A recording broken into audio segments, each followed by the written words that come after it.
Hi hello guys, welcome back to Aadya colourful. ನಾನು Suma. Friends, ಇವತ್ತಿನ ವಿಡಿಯೋದಲ್ಲಿ ಒಂದು ಸ್ವೀಟ್ ರೆಸಿಪಿನ ನಿಮ್ಮ ಜೊತೆ ಶೇರ್ ಮಾಡ್ಕೊಳ್ತಾ ಇದ್ದೀನಿ. ಈ ಒಂದು ರೆಸಿಪಿ ಮಾಡೋದಕ್ಕೆ ಬೆಣ್ಣೆ, ಮೈದಾ, ಬೇಕಿಂಗ್ ಸೋಡಾ ಮತ್ತು ಓವನ್ ಕೂಡ ಇಲ್ಲದೆ ಗರಿಗರಿಯಾದ ಬಿಸ್ಕೆಟನ್ನು ತಯಾರಿಸುವಂಥ ಒಂದು ಸಿಂಪಲ್ ವಿಧಾನವನ್ನು ತಿಳಿಸ್ಕೊಡ್ತಾ ಇದ್ದೀನಿ. ತುಂಬಾ ಈಸಿಯಾಗಿ ಮಾಡುವಂತಹ ಒಂದು ರೆಸಿಪಿ. ಸೊ ಖಂಡಿತವಾಗ್ಲೂ ಈ ಒಂದು ರೆಸಿಪಿ ತಯಾರಿಸೋದಕ್ಕೆ ಮೊದಲನೇದಾಗಿ ಅರ್ಧ ಕಪ್ ಹಾಕೋಷ್ಟು ಬೆಲ್ಲ ತೊಗೊಂಡಿದ್ದೀನಿ. ನೋಡ್ತಾ ಇದ್ದೀರಲ್ಲ, ಇಲ್ಲಿ ಬೆಲ್ಲವನ್ನು ನಾನು ಸ್ವಲ್ಪ ಕುಟ್ಟಿ ಪುಡಿ ಮಾಡ್ಕೊಂಡಿದ್ದೀನಿ, ಅಥವಾ ಬೆಲ್ಲದ ಪೌಡರ್ ಇದ್ದರೆ ಅದನ್ನು ಕೂಡ ಉಪಯೋಗಿಸ್ಬೋದು. ಅದಕ್ಕೆ ಅರ್ಧ ಕಪ್ಪು ಹಾಲನ್ನು ಹಾಕ್ಕೊಳ್ತಾ ಇದ್ದೀನಿ. ಅಕಸ್ಮಾತ್ ನಿಮಗೆ ಜಾಸ್ತಿ ಅನಿಸಿದರೆ ಒಂದು 1/4 ಕಪ್ ಹಾಕ್ಕೊಂಡು ಸಾಕು. ಆಮೇಲೆ ಕೂಡ ನೀವು ಹಾಲನ್ನು ಉಪಯೋಗಿಸ್ಕೊಳ್ಬೋದು. ಸೊ ನೋಡ್ತಾ ಇದ್ದೀರಲ್ಲ, ಈಗ ಅರ್ಧ ಕಪ್ ಟೋಟಲಾಗಿ ಹಾಲನ್ನು ತೊಗೊಂಡಿದ್ದೀನಿ. ಇದನ್ನು ಬಿಸಿ ಹಾಲು ನಾನು ತೊಗೊಂಡಿರೋ ಅಂಥದ್ದು, ಕಾಯಿಸಿರೋಂಥ ಬಿಸಿ ಹಾಲು. ಸೊ ಈಗ ಈ ಬೆಲ್ಲಕ್ಕೆ ಹಾಕಿ ಇದನ್ನು ಒಂದು ಪ್ಲೇಟನ್ನು ಮುಚ್ಚಿ ಇದನ್ನು ಒಂದು ಸೈಡಿಗೆ ಇಟ್ಬಿಡೋಣ. ಬೆಲ್ಲವನ್ನು ಕರಗಿಸೋದಕ್ಕೆ ನಾನು ಬಿಸಿ ಹಾಲನ್ನು ಹಾಕಿ ಕರಗಿಸ್ಕೊಳ್ತಾ ಇದ್ದೀನಿ. ಒಂದು ಸೈಡ್ ತೆಗೆದು ಇಟ್ಕೊಂಡ್ಬಿಡ್ತೀನಿ. ಸೊ ಫ್ರೆಂಡ್ಸ್, ನೀವೇನಾದರೂ ಫಸ್ಟ್ ಟೈಮ್ ನನ್ನ ಚಾನಲ್ಗೆ ವಿಸಿಟ್ ಮಾಡಿದರೆ ಪ್ಲೀಸ್ ನನ್ನ ಚಾನಲ್ನ ಸಬ್ಸ್ಕ್ರೈಬ್ ಮಾಡ್ಕೊಳ್ಳಿ, ಹಾಗೆ ಲೈಕ್ ಮಾಡಿ ಮತ್ತು ಹೆಚ್ಚು ಶೇರ್ ಮಾಡಿ. ಈಗ ಒಂದು ಮಿಕ್ಸಿ ಜಾರ್ ತೊಗೊಳ್ತಾ ಇದ್ದೀನಿ. ಇದಕ್ಕೆ 1 ಕಪ್ ಆಗುವಷ್ಟು ನಾನು ರವೆ ತೊಗೊಳ್ತಾ ಇದ್ದೀನಿ. ಸೂಜಿ ಅಂತ ಹೇಳ್ತೀವಲ್ಲ, ದಪ್ಪ ರವೆ, ನಾವು ಉಪ್ಪಿಟ್ಟಿಗೆ ಉಪಯೋಗಿಸುವಂತಹ ರವೆಯನ್ನು ತೊಗೊಳ್ತಾ ಇದ್ದೀನಿ. 1 ಕಪ್ ಆಗುವಷ್ಟು ತೊಗೊಂಡಿದ್ದೀನಿ. ತುಂಬಾ ಈಸಿಯಾಗಿ ಈ ಒಂದು ಬಿಸ್ಕೆಟನ್ನು ಖಂಡಿತವಾಗ್ಲೂ ತಯಾರಿಸ್ಬೋದು. ಹಾಗೆ ಇದನ್ನು ಸ್ಟೋರ್ ಮಾಡಿ ಕೂಡ ಇಡ್ಬೋದು. 2 ರಿಂದ 3 ತಿಂಗಳವರೆಗೂ ಕೂಡ ಇಟ್ಕೋಬೋದು. ತುಂಬಾ ಕ್ರಿಸ್ಪಿಯಾಗಿ ಇರುತ್ತೆ ಫ್ರೆಂಡ್ಸ್. ಖಂಡಿತವಾಗ್ಲೂ ಮಕ್ಕಳಿಗೆ ತುಂಬಾ ಇಷ್ಟ ಆಗುತ್ತೆ. ಹಾಗೆ ಒಂದು ಏಲಕ್ಕಿಯನ್ನು ಬಿಡಿಸಿ ನಾನು ಈ ರವೆಯಲ್ಲಿ ಹಾಕ್ಕೊಳ್ತಾ ಇದ್ದೀನಿ. ಹಾಗೆ ಒಂದು 4 ಬಾದಾಮಿಯನ್ನು ಹಾಕ್ಕೊಂಡಿದ್ದೀನಿ. ಬಾದಾಮಿ ಬೇಕು ಅಂದರೆ ಗೋಡಂಬಿ ಕೂಡ ಹಾಕ್ಕೊಳ್ಬೋದು ನೀವು. ಸೊ ಗೋಡಂಬಿ ನಾನು ಹಾಕ್ಕೊಂಡಿಲ್ಲ, ಬಾದಾಮಿ ಅಷ್ಟೇ ಉಪಯೋಗಿಸಿದ್ದೀನಿ. ಬಾದಾಮಿ ಹಾಕಿ ನಂತರ ಇದನ್ನು ಪೌಡರ್ ಮಾಡ್ಕೊಂಬಂದಿದ್ದೀನಿ. ನೋಡ್ತಾ ಇದ್ದೀರಲ್ಲ, ನುಣ್ಣಗೆ ಇದನ್ನು ಗ್ರೈಂಡ್ ಮಾಡ್ಕೊಂಬಂದಿದ್ದೀನಿ. ಎಷ್ಟು ಸಾಧ್ಯ ಆಗುತ್ತೋ ಅಷ್ಟು. ನೀರೇನು ಕೂಡ ಹಾಕೋದು ಬೇಡ, ನೀರು ಅಥವಾ ಹಾಲು ಏನು ಬೇಡ, ಜಸ್ಟ್ ಇದನ್ನು ಪೌಡರ್ ಮಾಡಬೇಕು. ಅದಕ್ಕೋಸ್ಕರ ನೋಡಿ, ನುಣ್ಣಗೆ ಆಗೋಷ್ಟು ನಾನು ಪೌಡರ್ ಮಾಡ್ಕೊಂಡು ಬಂದಿದ್ದೀನಿ. ಬೆಣ್ಣೆ ಉಪಯೋಗಿಸ್ತಾ ಇಲ್ಲ ಫ್ರೆಂಡ್ಸ್, ಹಾಗೆ ಮೈದಾ ಕೂಡ ಬೇಡ ಇದಕ್ಕೆ, ಮತ್ತು ಬೇಕಿಂಗ್ ಸೋಡಾ ಕೂಡ ಬೇಡ, ಓವನ್ ಕೂಡ ಖಂಡಿತವಾಗ್ಲೂ ಬೇಡ. ಈಗ ನೋಡಿ, 1 ಕಪ್ ಗೋಧಿ ಹಿಟ್ಟನ್ನು ಹಾಕ್ಕೊಳ್ತಾ ಇದ್ದೀನಿ ಒಂದು ಬೌಲಿಗೆ. ಗೋಧಿ ಹಿಟ್ಟಲ್ಲಿ ಮಾಡ್ತಿರೋವಂತಹ ಬಿಸ್ಕೆಟ್ ಇದು. ಸೊ ಖಂಡಿತವಾಗ್ಲೂ ನೀವು ಮೈದಾ ಇಷ್ಟಪಡ್ತೀರಾ ಅಂದರೆ ಮೈದಾದಲ್ಲೂ ಕೂಡ ಮಾಡ್ಕೋಬೋದು. ಈ ಗೋಧಿ ಹಿಟ್ಟನ್ನು ಇಲ್ಲಿ ಸ್ಕಿಪ್ ಮಾಡಿ ಮೈದಾವನ್ನು ಹಾಕ್ಕೊಳ್ಬೋದು 1 ಕಪ್ಪು. ನಾನಿಲ್ಲಿ ಗೋಧಿ ಹಿಟ್ಟನ್ನು ಹಾಕ್ಕೊಳ್ತಾ ಇದ್ದೀನಿ. ಹಾಗೆ ರುಬ್ಬಿರುವಂಥ ಒಂದು ರವೆ ಇದೆಯಲ್ಲ, ಸೊ ಅದನ್ನು ಕೂಡ ಹಾಕ್ಕೊಳ್ತಾ ಇದ್ದೀನಿ. ಪೌಡರ್ ಮಾಡಿರೋವಂಥ ರವೆನೂ ಹಾಕ್ಕೊಂಡು ಮತ್ತು 1 ಕಪ್ ಗೋಧಿ ಹಿಟ್ಟನ್ನು ಕೂಡ ಹಾಕ್ಕೊಂಡಿದ್ದೀನಿ. ಓಕೆ, ಇಷ್ಟನ್ನು ಹಾಕಿದ ನಂತರ ಒಂದು ಸಲ ಚೆನ್ನಾಗಿ ಮಿಕ್ಸ್ ಮಾಡ್ಕೊಳ್ಳೋಣ. ಈ ರೀತಿಯಾಗಿ ನಾವು ಮಿಕ್ಸ್ ಮಾಡ್ಕೋಬೇಕು. ಪರ್ಫೆಕ್ಟಾಗಿ ಒಂದು ಆಟ ಬಿಸ್ಕೆಟ್ ರೆಡಿ ಆಗುತ್ತೆ. ತುಂಬಾ ಈಸಿಯಾಗಿ ಮಾಡ್ಕೊಳ್ಳುವಂಥ ಒಂದು ವಿಧಾನ ಇದು. ಖಂಡಿತವಾಗ್ಲೂ ಒಂದು ಸಲ ತಯಾರಿಸಿ ಫ್ರೆಂಡ್ಸ್. ಹೇಗೆ ಬಂತು ಅಂತ ತಪ್ಪದೆ ಕಾಮೆಂಟ್ ಸೆಕ್ಷನಲ್ಲಿ ತಿಳಿಸಿ ನೀವು. ಓಕೆ, ಈಗ ನೀವೆಲ್ಲರೂ ಆಚೆ ಹೋಗ್ತಾ ಇದ್ದೀರಾ, ಬಿಸ್ಕೆಟ್ಸ್ನೆಲ್ಲ ಮಾಡಿ ತೊಗೊಂಡು ಹೋಗ್ಬೋದು ಅಂದರೆ ಖಂಡಿತವಾಗ್ಲೂ ಇದನ್ನು ಮಾಡ್ಬೋದು. ತುಂಬ ಚೆನ್ನಾಗಿರುತ್ತೆ. ಈಗ ಬಿಸಿ ತುಪ್ಪ 1 ಅಥವಾ 2 ಟೇಬಲ್ ಸ್ಪೂನ್ ಹಾಕುವಷ್ಟು ಬಿಸಿ ತುಪ್ಪವನ್ನು ಹಾಕ್ಕೊಳ್ತಾ ಇದ್ದೀನಿ ನಾನಿಲ್ಲಿ. ತುಪ್ಪ ಕಾಯಿಸಿ ಹಾಕ್ಕೊಳ್ತಾ ಇದ್ದೀನಿ, ಬೆಣ್ಣೆ ಹಾಕ್ಕೊಳ್ತಾ ಇಲ್ಲ, ತುಪ್ಪವನ್ನು ಹಾಕ್ಕೊಳ್ತಾ ಇದ್ದೀನಿ. ಓಕೆ, ಸೊ ಕೆಲವರು ಕಾಮೆಂಟ್ಸಲ್ಲಿ ಕಳಿಸ್ತೀರಾ, ಬೆಣ್ಣೆ ತುಪ್ಪದಿಂದನೇ ಬರೋದಲ್ವ, ಬೆಣ್ಣೆಯಿಂದನೇ ಬರೋದಲ್ವ ತುಪ್ಪ ಅಂತ. ಸೊ ಖಂಡಿತವಾಗ್ಲೂ ಬೆಣ್ಣೆಯಿಂದನೇ ಬರೋದು, ಆದರೆ ಬೆಣ್ಣೆಯನ್ನು ಉಪಯೋಗಿಸ್ತಾ ಇಲ್ಲ ಇಲ್ಲಿ ನಾನು, ತುಪ್ಪವನ್ನು ಉಪಯೋಗಿಸ್ತಾ ಇದ್ದೀನಿ. ಓಕೆ, ಸೊ ಈಗ ಇಷ್ಟನ್ನು ಹಾಕಿದ ನಂತರ ಒಂದು ಸಲ ಚೆನ್ನಾಗಿ ಮಿಕ್ಸ್ ಮಾಡ್ಕೊಳ್ಳೋಣ. ನೋಡಿ, ಈ ಥರ ನಾನು ನೀಟಾಗಿ ಮಿಕ್ಸ್ ಮಾಡ್ಕೊಳ್ತಾ ಇದ್ದೀನಿ. ಹೀಗೆ ಇದನ್ನು ಮಿಕ್ಸ್ ಮಾಡಿಕೊಂಡು ಉಂಡೆ ಕಟ್ಟೋಣ. ಕರೆಕ್ಟಾಗಿ ಉಂಡೆ ಬರ್ತಾ ಇದೆ. ಓಕೆ, ಈಗ ಹಾಕಿರುವಂಥ ತುಪ್ಪ ಕರೆಕ್ಟಾಗಿದೆ ಅಂತ. ಸೊ ಇವಾಗ ನೀಟಾಗಿ ಇದನ್ನು ಮಿಕ್ಸ್ ಮಾಡ್ಕೋಬೇಕು ನಾವು. ಸ್ವಲ್ಪನೂ ಕೂಡ ಗಂಟು ಇರಬಾರ್ದು. ಆ ರೀತಿಯಾಗಿ ನೀಟಾಗಿ ಹಿಟ್ಟನ್ನು ಕಲಿಸ್ಕೋಬೇಕಾಗುತ್ತೆ. ಇವಾಗ ನಾವು ಹಾಲಿಗೆ ನಾವು ಬೆಲ್ಲವನ್ನು ಹಾಕಿದ್ವಲ್ಲ, ಸೊ ಅದು ಕರಗಿದೆ. ಅದನ್ನು ನೋಡಿ ಇವಾಗ ಸೋಸ್ಕೊಳ್ತಾ ಇದ್ದೀನಿ. ಯಾಕೆಂದರೆ ಬೆಲ್ಲದಲ್ಲಿ ಸ್ವಲ್ಪ ಧೂಳು ಅವು ಇವು ಇರುತ್ತೆ. ಅದಕ್ಕೋಸ್ಕರ ನಾವು ಸೋಸ್ಕೊಂಡು ಬೆಲ್ಲವನ್ನು ಹಾಕ್ಕೊಳ್ಬೇಕಾಗತ್ತೆ. ಇಲ್ಲಾಂದರೆ ನೀವು ನೀರಲ್ಲಿ ಬೆಲ್ಲವನ್ನು ಕರಗಿಸಿ ಕೂಡ ನೀವು ಈ ರೀತಿ ಸೋಸ್ಕೋಬೋದು. ನಾನಿಲ್ಲಿ ಹಾಲಲ್ಲೇ ಕರಗಿಸ್ಕೊಂಡಿದ್ದೀನಿ. ಈಗ ಇದನ್ನು ಈಗ ಬೆಲ್ಲದ ಒಂದು ನೀರನ್ನು ನಾವು ಪಾಕವನ್ನು ಇದಕ್ಕೆ ಹಾಕ್ಕೊಳ್ಳೋಣ ಪೂರ್ತಿಯಾಗಿ ಸೋಸಿ.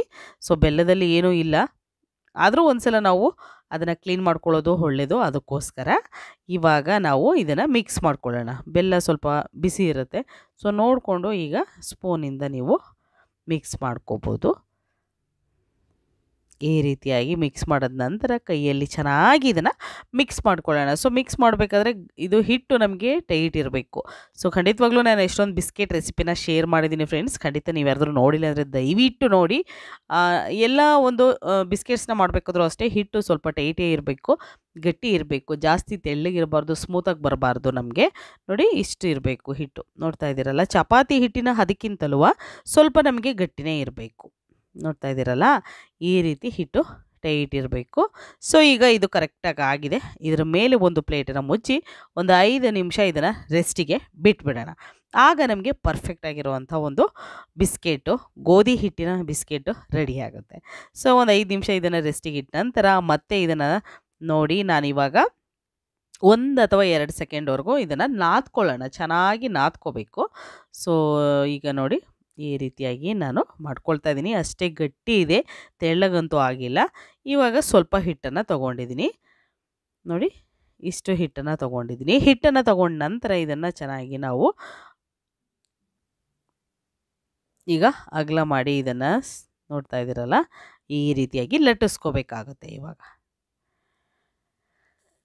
ಸ್ವಲ್ಪ ದಪ್ಪನೇ ಇರಬೇಕು, ಲಟ್ಟಿಸ್ಬೇಕಾದ್ರೂ ಅಷ್ಟೇ ಗಮನ ಇರಬೇಕು, ಜಾಸ್ತಿ ತೆಳ್ಳಗೆ ಕೂಡ ಇರಬಾರ್ದು. ನಮಗೆ ಬಿಸ್ಕೆಟ್ ಬೇಕಾಗಿರೋದು ಚಪಾತಿ ಅಲ್ಲ. ಸೊ ಅದಕ್ಕೋಸ್ಕರ ನಾವು ಏನು ಮಾಡಬೇಕು ಅಂದರೆ ಸ್ವಲ್ಪ ದಪ್ಪನೇ ಲಟ್ಟಿಸ್ಕೋಬೇಕಾಗುತ್ತೆ. ಸೊ ಸ್ವಲ್ಪ ಎಣ್ಣೆಯನ್ನು ಸ್ಪ್ರೆಡ್ ಮಾಡ್ಕೊಳ್ತಾ ಇದ್ದೀನಿ. ಅದಕ್ಕೋಸ್ಕರ ಈಗ ಇದನ್ನು ಲಟ್ಟಿಸ್ಕೊಳ್ಳೋಣ.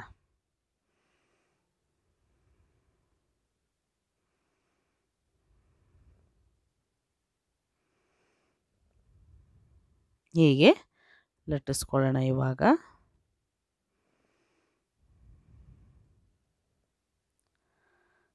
ಲಟ್ಸೋದಾದ ನಂತರ ಇವಾಗ ನಾವು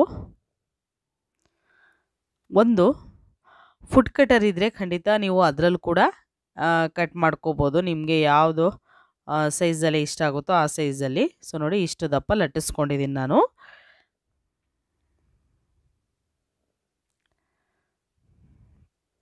ಈ ರೀತಿ ಲಟ್ಸಿದ ನಂತರ ಇವಾಗ ಒಂದು ಚಿಕ್ಕ ಬೌಲನ್ನು ತಗೊಳ್ತೀನಿ ನಾನಿಲ್ಲಿ.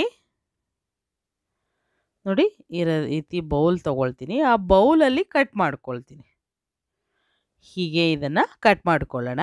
ಫುಡ್ ಕಟರ್ ಇದ್ದರೆ ಖಂಡಿತ ಫುಡ್ ಕಟರಲ್ಲೂ ನೀವು ಕಟ್ ಮಾಡ್ಕೋಬೋದು. ಸೊ ನಿಮಗೆ ಸಣ್ಣ ಗಾತ್ರದಲ್ಲಿ ಬಿಸ್ಕೆಟ್, ಚಿಕ್ಕದಾಗಿರೋ ಪುಟಾಣಿ ಬಿಸ್ಕೆಟ್ ಬೇಕು ಅಂದರೆ ಚಿಕ್ಕದಾಗಿರೋವಂಥ ಒಂದು ಮುಚ್ಚಳಗಳು ಇರುತ್ತಲ್ಲ, ಸೊ ಆ ಒಂದು ಬಾಕ್ಸಿನ ಮುಚ್ಚಳಗಳನ್ನು ತಗೊಂಡು ಅದರಿಂದ ನೀವು ಕಟ್ ಮಾಡ್ಕೋಬೋದು. ಸೊ ನೋಡ್ತಾ ಇದ್ದೀರಲ್ಲ, ಈ ರೀತಿಯಾಗಿ ನಾನು ಕಟ್ ಮಾಡ್ಕೊಳ್ತಾ ಇದ್ದೀನಿ. ಸಣ್ಣ ಬೌಲಿಂದ ಕಟ್ ಮಾಡ್ಕೊಳ್ತಾ ಇದ್ದೀನಿ. ಇನ್ನು ಚಿಕ್ಕವು ಬೇಕು ಅಂದರೆ ಇನ್ನು ಚಿಕ್ಕದು ಕೂಡ ನೀವು ಉಪಯೋಗಿಸ್ಬೋದು. ಸೊ ಈಗ ಈ ರೀತಿ ಕಟ್ ಮಾಡ್ಕೊಳ್ಳೋಣ. ಕಟ್ ಮಾಡಿರೋಂತಹ ಬಿಸ್ಕೆಟ್ಸ್ನ ಒಂದ್ಸಲ ತೆಗೆದು ತೋರಿಸ್ತೀನಿ ಎಷ್ಟು ಚೆನ್ನಾಗಿ ನೀಟಾಗಿ ಬರುತ್ತೆ. ಯಾಕೆಂದರೆ ಜಾಸ್ತಿ ಅಂಟ್ಕೊಂಡ್ಬಿಡುತ್ತೆ, ಬರಲ್ಲ ಅಂತ ಅನ್ನೋರು ಇರ್ತಾರಲ್ವ. ಸೊ ಹಿಂಗೆ ಚಾಕುವಿನಿಂದ ನೀವು ತೆಗಿಬೋದು. ನೀಟಾಗಿ ಈ ಥರ ತೆಗೆದು ಈ ಥರ ಈಗ ಒಂದು ಸ್ಪೂನಿಂದ ನಾನು ಇಲ್ಲಿ ಅಲ್ಲಿ ಡಾಟ್ಸ್ ಮಾಡ್ಕೊಳ್ತೀನಿ. ಓಕೆ, ಸೊ ನೀವು ಬೇಕು ಅಂದರೆ ಈ ಡಿಸೈನ್ ಮಾಡ್ಬೋದು, ಇಲ್ಲ ಅಂತಂದರೆ ಸ್ಕಿಪ್ ಮಾಡ್ಬೋದು. ನಿಮಗೆ ಯಾವ ಥರ ಡಿಸೈನ್ ಇಷ್ಟ ಆಗುತ್ತೋ ಆ ಥರ ನೀವು ಬಿಸ್ಕೆಟನ್ನು ರೆಡಿ ಮಾಡ್ಕೊಳ್ಬೋದು ಫ್ರೆಂಡ್ಸ್. ಓಕೆ, ನಾವು ಒಂದು ವಿಧಾನ ತಿಳಿಸ್ಕೊಡ್ತಾ ಇದ್ವಿ. ಅದರಲ್ಲಿ ನಿಮಗೆ ಬೇರೆ ಯಾವ ಥರ ಡಿಸೈನ್ ನಿಮಗೆ ಮಾಡ್ಕೊಳ್ಳೋದಕ್ಕೆ ಇಷ್ಟ ಆಗುತ್ತೆ ಅಥವಾ ಮಕ್ಕಳಿಗೆ ಇಷ್ಟ ಆಗುತ್ತೋ ಆ ಥರ ನೀವು ರೆಡಿ ಮಾಡ್ಕೋಬೋದು. ನೋಡಿ ಈ ರೀತಿಯಾಗಿ ನಾನು ಇದನ್ನು ಡಿಸೈನ್ ಮಾಡ್ಕೊಳ್ತಾ ಇದ್ದೀನಿ. ಸೊ ಅಲ್ಲಲ್ಲಿ ಡಾಟ್ಸ್ ಇಟ್ಟರೆ ಒಂಥರ ನೋಡೋದಕ್ಕೂ ಕೂಡ ತುಂಬ ಚೆನ್ನಾಗಿ ಕಾಣುತ್ತೆ. ಅದಕ್ಕೋಸ್ಕರ ಈ ರೀತಿಯಾಗಿ ಎಲ್ಲ ಬಿಸ್ಕೆಟ್ಸ್ನೂ ಕೂಡ ನಾನು ರೆಡಿ ಮಾಡ್ಕೊಳ್ತೀನಿ.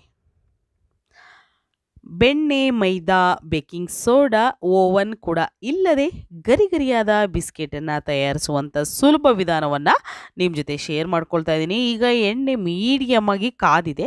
ಅದಾದ ನಂತರ ಬಿಸ್ಕೆಟ್ಸ್ನ ಹಾಕ್ಕೊಳ್ಳೋಣ. ನೋಡಿ ನಾನು ಈಗ 1 ಬೈ 1 ಹಾಕ್ಕೊಳ್ತೀನಿ.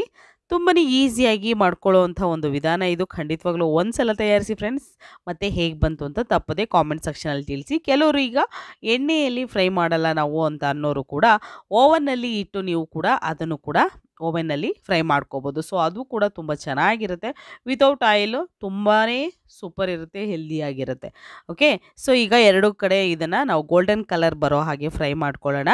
ಅದಾದ ನಂತರ ಟರ್ನ್ ಮಾಡಿ, ಒಂದು ಸೈಡ್ ಆಗಿದೆ ಅದಕ್ಕೆ ಟರ್ನ್ ಮಾಡಿ ಇನ್ನೊಂದು ಸೈಡ್ ಕೂಡ ಇದನ್ನು ನಾನು ಫ್ರೈ ಮಾಡ್ಕೊಳ್ತಾ ಇದ್ದೀನಿ. ಈ ರೀತಿ ನಮಗೆ ಕಲರ್ ಚೇಂಜ್ ಆಗ್ತಾ ಬರಬೇಕು. ಹಾಗೆ ನಾನು ಎಲ್ಲ ಬಿಸ್ಕೆಟ್ಸ್ನೂ ಕೂಡ ಒನ್ ಬೈ ಒನ್ ಇವನ್ನ ತೆಗೆದುಬಿಟ್ಟು ನಂತರ ಅದನ್ನು ಕೂಡ ಇದನ್ನು ಫ್ರೈ ಮಾಡ್ಕೊಳ್ತೀನಿ. ಸೊ ನಿಧಾನವಾಗಿ ನಾವು ಸ್ಟವ್ನ ಲೋ ಫ್ಲೇಮಲ್ಲಿ ಇಟ್ಕೊಂಡೆ ಫ್ರೈ ಮಾಡ್ಕೋಬೇಕು, ಹೈ ಫ್ಲೇಮ್ ಮಾಡಬೇಡಿ. ಅದಾದ ನಂತರ ನೋಡಿ ಕಲರ್ ಎಲ್ಲ ಚೇಂಜ್ ಆಗಿದೆ. ಸೊ ಇದನ್ನು ಇವಾಗ ಒಂದು ಟಿಶ್ಯೂ ಮೇಲೆ ತೆಗೆದಿಟ್ಕೊಳ್ತೀನಿ. ತುಂಬಾ ಈಸಿಯಾಗಿ ಟೇಸ್ಟಿಯಾಗಿ ಪರ್ಫೆಕ್ಟ್ ಒಂದು ಗೋಧಿ ಹಿಟ್ಟಿನ ಬಿಸ್ಕೆಟ್ ರೆಡಿ ಆಗ್ತಿದೆ ಫ್ರೆಂಡ್ಸ್. ಖಂಡಿತವಾಗ್ಲೂ ನೀವೆಲ್ಲರೂ ತಯಾರಿಸ್ತೀರಾ ಅಂತ ಭಾವಿಸ್ತೀನಿ. ಹಾಗೆ ನನ್ನ ಎಲ್ಲ ವಿಡಿಯೋಗಳು ಒಂದು ನೋಡಿ ನಿಮ್ಗೆ ಇಷ್ಟ ಆದರೆ ವಿಡಿಯೋಗಳನ್ನು ಲೈಕ್ ಮಾಡಿ ಮತ್ತು ಶೇರ್ ಮಾಡಿ. ನನ್ನ ಎಲ್ಲ ಚಾನಲ್ಗಳ ಲಿಂಕು ಕೂಡ ಈ ವಿಡಿಯೋದ ಡಿಸ್ಕ್ರಿಪ್ಷನಲ್ಲಿ ಸಿಗುತ್ತೆ, ಅಲ್ಲಿ ನನ್ನ ಚಾನಲ್ಗಳನ್ನು ಚೆಕ್ ಮಾಡಿ ಫ್ರೆಂಡ್ಸ್. ಓಕೆ, ತುಂಬಾ ಈಸಿಯಾಗಿರುವಂಥ ಟೇಸ್ಟಿಯಾಗಿರುವಂಥ ಗೋಧಿ ಹಿಟ್ಟಿನ ಬಿಸ್ಕೆಟ್ ರೆಡಿಯಾಗಿದೆ. ನೀವು ಕೂಡ ಈ ಆಟ ಬಿಸ್ಕೆಟ್ನ ತಯಾರಿಸಿ ಹೇಗೆ ಬಂತು ಅಂತ ತಿಳಿಸಿ. ಇವತ್ತಿನ ವಿಡಿಯೋ ಸ್ವಲ್ಪ ಏನಾದರೂ ಇಷ್ಟ ಆಗಿದ್ರೆ ಚಾನಲ್ನ ಸಬ್ಸ್ಕ್ರೈಬ್ ಮಾಡ್ಕೊಳ್ಳಿ. ಇವತ್ತಿನ ವಿಡಿಯೋನ ಇಲ್ಲಿಗೆ ಮುಗಿಸ್ತಾ ಇದ್ದೀನಿ. ಬಾಯ್, ಸಿ ಯು, ಟೇಕ್